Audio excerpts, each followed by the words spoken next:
Alright, now I'm going to talk in special populations. So the first one I'll be talking on is hypertension, which is high blood pressure.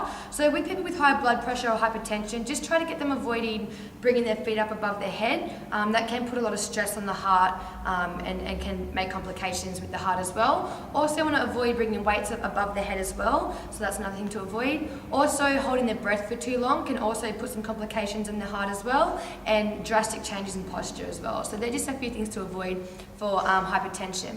Now I'm going to move on to a shoulder injury. So with a shoulder injury, you want to avoid them doing a bench press or a lat pull down, anything that the scapula is unsupported with. So for example, if you want to do like a chest press or anything like that with dumbbells, just don't make them go too deep with it. Just try and not make it as deep as a regular normal dumbbell press.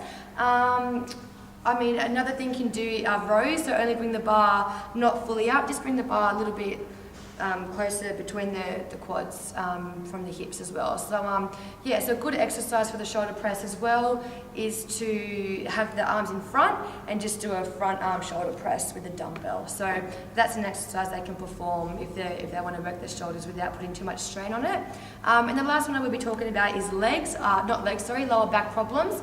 So with a lower back problem, you want to try and avoid them doing squats and deadlifts because that also does put a lot of strain on the back. But if you do want to do a squat, there are things you can do with a Swiss ball. So for example, putting a Swiss ball up against the wall, place it on the lower back and get them to do a squat with the ball rolling on the wall. And also it's really important to stretch the spine out.